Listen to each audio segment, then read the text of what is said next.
We bought two giant American luxury SUVs, the Cadillac Escalade and the Lincoln Navigator. We also look at the Nissan Murano, and we have some fun in the snow next on Talking Cars.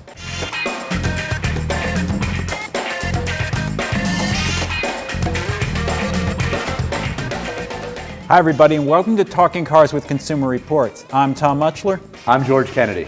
I'm Gabe Shanhar. First off, George, welcome to the podcast. Thank you. On this episode, we went and bought something like $160,000 of two truck-based SUVs. What did we get, Gabe? Two large SUVs. We got an Escalade for $88,000 and a Navigator for $68,000. So about $100,000. Does that add up? It adds up to something like Okay. that. These seem like something from the past. Well, the Navigator basically seems like an Expedition, sort of gussied up just barely, whereas the Escalade does seem like, a far different vehicle than the other GM SUVs. How do you think? It seems like a lot more effort's been put into differentiating them, from a style standpoint, inside and out. I think the interior fitting is a lot better. Yeah, the Cadillac does really good work with interiors. The Escalade interior is beautiful. I mean, even you open the door and you look at the end cap of the dashboard, and it's perfectly finished. Places that most manufacturers don't even bother with. Yeah, and meanwhile, the Navigator, it's not a terrible car, but there is something of lipstick on a pig when you compare it to the Expedition. You can see the truck that is beneath it when you step in there, and you just sort of don't have that with the Escalade. Gabe, your thoughts? Well, the Escalade is certainly striking looking. I like that. It's just plain striking. Edgy. I mean, it's look. big. Yeah, it's big. But I think the GM really missed an opportunity to elevate the Escalade to where it needs to be. Where would it need to be? Well, the thing's already 4 feet off the ground. Where's it going to go? For an $88,000 car, when you compare it to other competitors such as the Range Rover or the Mercedes GL, this car is really a truck. The ride on these 22-inch tires is awful. The shifter, the column shifter, like in a pickup truck from the 1970s, is so ungracious. You really don't like column shifters. I really don't. Yeah. The car is so high off the ground. There's no adjustable suspension to lower it for easier access. And that's really, it's differentiated enough from a Tahoe and Suburban or Yukon, but I don't think not enough.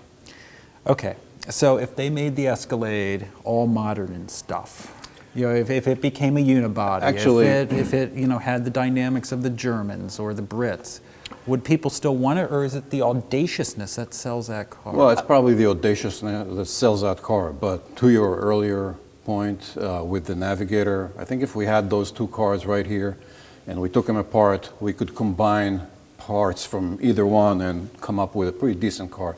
For instance, I'd take the powertrain from the Navigator. That turbocharged engine is terrific. Mm-hmm. And I'd take the third seat and the independent rear suspension from the Navigator and the interior and the styling of the Escalade. Sure, George. If the Escalade had become a kinder, gentler, more Whole Footsian, no, it's not a word. If it had tried to become what the Europeans are, would it be as successful? Well, the problem is I think that the Escalade is placed perfectly, and here's the thing. If you do all those things, you price it out of what I think its bread and butter is, and that is, you've got your livery buyers, but then you also have your... But it's $90,000. It's already priced. Exactly. You'd be pricing it out into the six-figure territory, which takes it away from, your American buyer that's wealthy enough to get their hands on one, and that's the big difference, is that right now it still has the truck roots. So you're going to get maybe your gentleman ranchers or whoever else would be buying these things. But it also has that, visually it has that sense of occasion that when it pulls up, I think it makes as much of an impression as a Bentley pulling up when it rolls, And compare that to if you want to do all those things that would put it as a complete package close to the European SUVs, you would price it out into the six-figure territory, which takes away, I think, a lot of their buyers. I just don't know if they'd have to.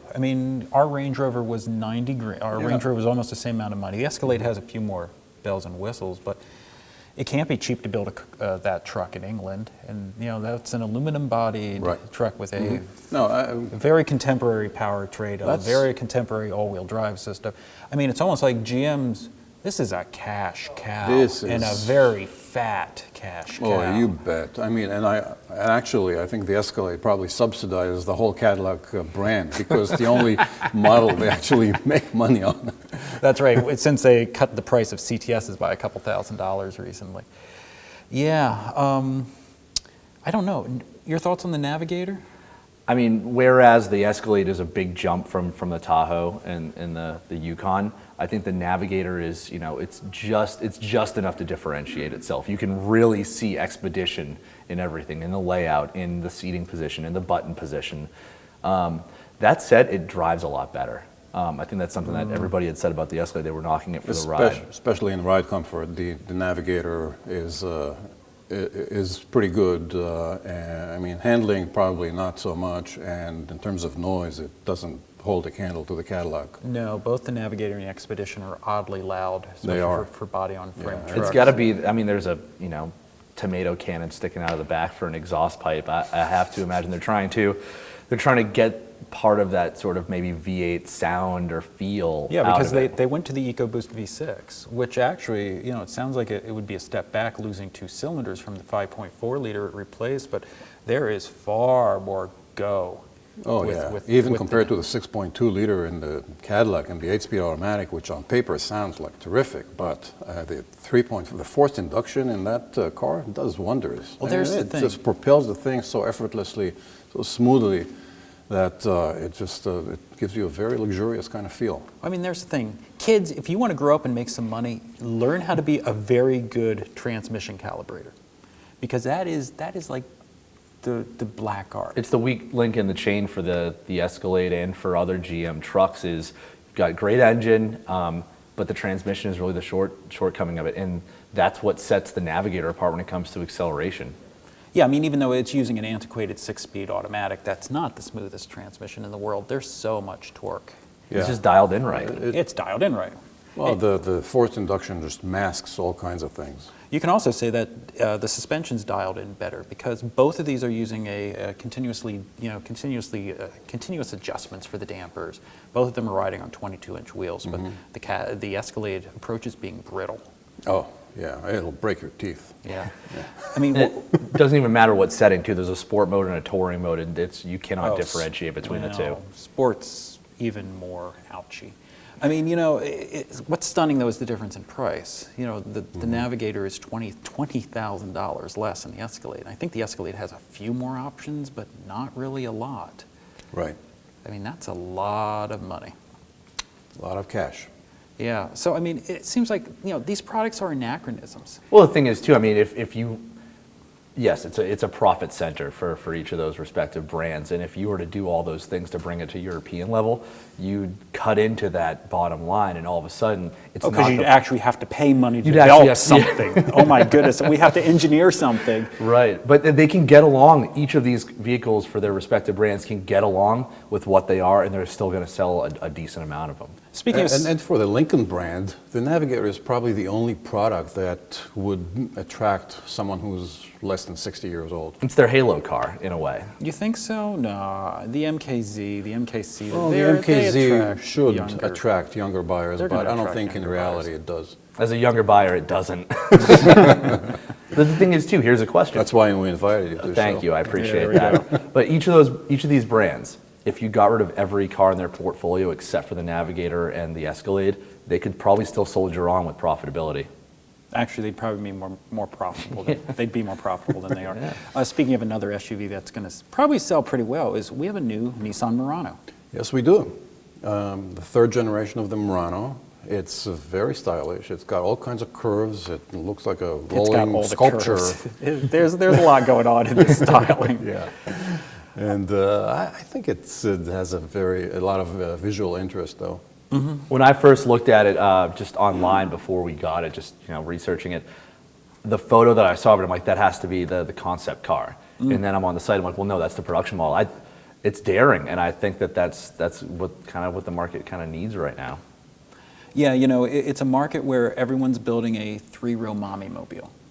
You know, that's what you get when you spend $42,000 and get a mid-sized car-based SUV. And this Or is, you get a luxury brand that's smaller and sportier. yeah, you get something that's like a little cozy coupe, you know, these little tiny things. But yeah, the Murano is a very interesting intersection because, you know, it looks, you know, it's eye-catching outside, it's eye-catching inside. Yeah. The interior is really well done. You know, there's a lot of soft flocking and, you know, storage compartments. There's a lot of nice little details. You know, there's plenty of power. You know, familiar powertrain. There is, although the CVT. CVT kind of dulls the experience a little bit. A little. But I it's mean, still good though. I mean, Nissan has gotten good at tuning in that CVT. I mean, them and Subaru sort of set the benchmark for how you can tune in a CVT and actually get some power out of your engines. well, I mean, you know, it's also helped that they have the power. You know, Right. that- Right. That You don't V6 have to rev that V6. ton of torque, yeah. Yeah, that's a great engine too, that VQ V6. The thing that really, two things bug me about the Murano. The seat cushions are very short. You know, in many ways, it feels like this car benchmarked the Lexus RX, and one of them is the really short seat cushions. So I'm uncomfortable. I squirm a bit, but that's me. The thing that probably more people will, actually, I want to talk about this. If more people will notice, the steering. Oh, it's shot through of Novocaine. There is no feel from that steering. Yeah, it is overly light, and it really gives the car a very kind of mushy kind of feel, which is, I don't know if that's really so desirable. The first Murano it had beefy steering. It was. Yeah, it's interesting. You know, the first Murano almost kind of used to be like a bargain BMW X5. Exactly. Now this Exactly third the same. generation is almost like a bargain Lexus RX. So it's like a whole transformation there. Yeah. I don't know if that the steering feel is of huge concern for the Murano buyer. I mean, Well, there's a question. you know, I mean, when we did the video review, we compared it to. We said, you know, it fell short of vehicles like the Lexus RX and the Porsche Macan, but the mere fact that we're even comparing it to those vehicles says a lot for the substance of that vehicle. Well, I think it's more for the appeal, the look. You know, it looks nice. It has a nice interior. It's reasonably quiet. Yeah, it is and roomy. You know, it's. It imparts a certain level of premium feeling with the quietness and the premium interior, and also the infotainment system is, I think, a new one for Nissan, and it's not bad. No, it's not bad. You can find. I mean, the time you spend with any of these, you'll find the quirks, but there's not a lot of them in this one. But you're right, there's nothing that's fun to drive about that car. No, but for a lot of people, It gets the job done. I mean, doesn't matter. I think if you're in suburbia, if you're looking at a vehicle like this, you know, it makes a visual statement. It carries all your stuff. It, you know, has an upscale feel to it. You can, you know, navigate the touchscreen with relative ease. I think it for a lot of reasons, it gets the job done. sure. Something else that you buy SUVs to get the job done with is when it snows. And it's wintertime here in Connecticut, and there's snow on the track, and we had some fun the other day. Yeah, we decided to take out 4 vehicles: a Legacy, a Honda CR-V, an Audi Q3, and a Toyota Highlander. And we decided to tear around the track, you know, get a feel for how these vehicles differ in driving characteristics in the snow. And you know, we found that, you know, unsurprisingly, the Q3 was a monster in the snow. The CR-V surprised us in how well it drove, but then the Highlander was, you know, a darn snowplow, you know, 4 wheels off. So. I was just making my way with a Dodge Charger rear-wheel drive. You were drifting your way. Yeah, I want to go back to the CR-V because there's been a lot of internet chatter in the last couple months about, you know, Swedish consumer magazines doing tests on rollers, and the CR-V doesn't transfer the power. There's a difference, though, between rollers and real life, isn't there? Yeah, we've been on record saying that the CR-V all-wheel drive system is pretty slow. I mean, it'll spin the front tires first before it sends power to the rear. It is a predominantly a front-drive car. Right, which can be disconcerting, but in the end, you know, you're going to be okay. So it may not be as foolproof as Subaru all-wheel drive, but for most light snow conditions, it's just fine.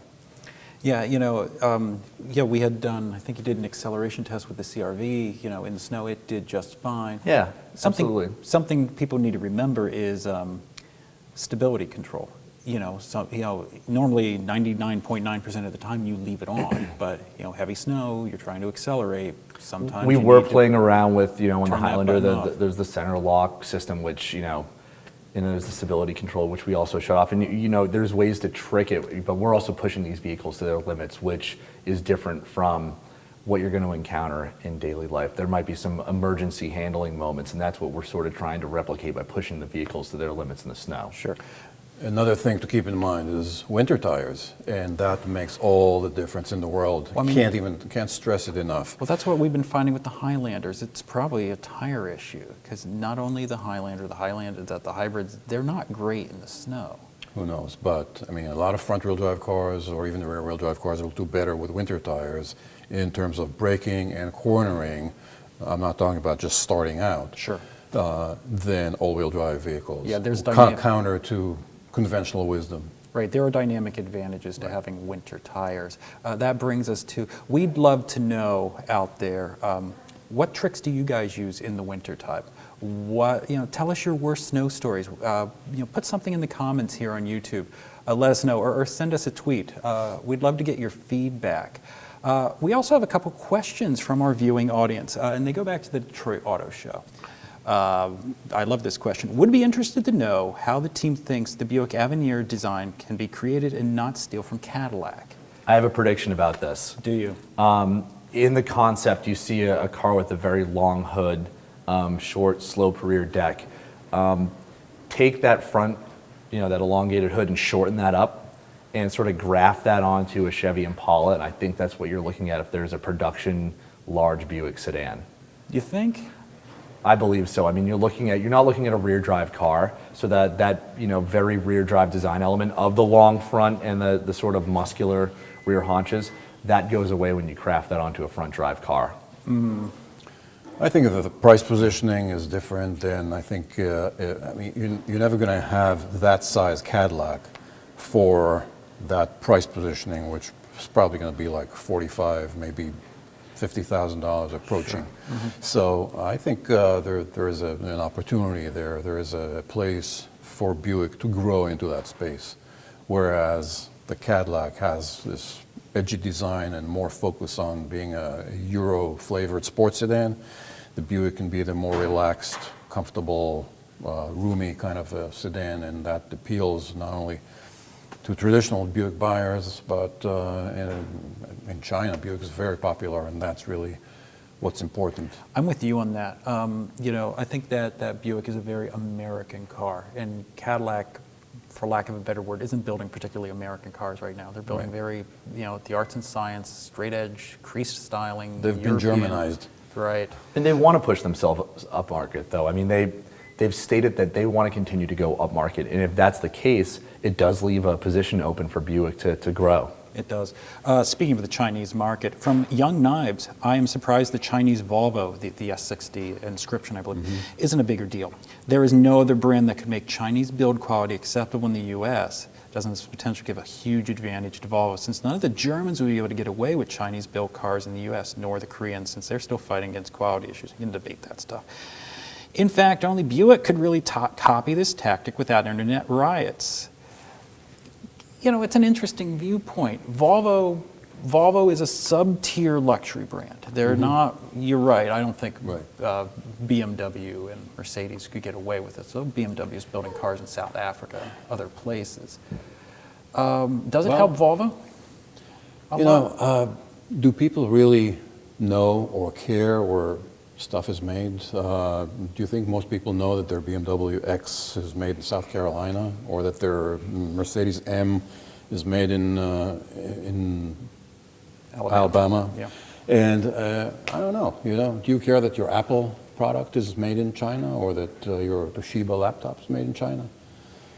You've been sneaking in my house to see what I think there's been a track have. record, though, of established, good quality for electronics in China, whereas it's sort of one of these not so big secrets that, if you get to like the lowest quality, which is acceptable for American cars, in the Chinese car market, there are several tiers lower for the markets, and that goes for a lot of other countries. I think that there is a concern from some buyers, only because it's new. They would have to, we'll have to see long term what the reliability of those Volvos will be. But I think, though, we talked about it in the last show that you have the R&D from Volvo, you have their safety legacy, which gets away from the whole, you're seeing Chinese cars accordion to nothing in crashes. That said, I think other brands could do this. I think if Chevy wanted to build the tracks in China, they could easily do it. They build it in South Korea. Yeah. I mean, it was designed there, it's built there, but that's different. I agree. I think that people buy a brand and they associate the brand with its country of origin, and whether the mothership decides to build it elsewhere for profitability or cost-saving reasons, it's their business. So there you have it. There's our thoughts on those questions. It's always a pleasure to bring you Talking Cars. We'll see you next time.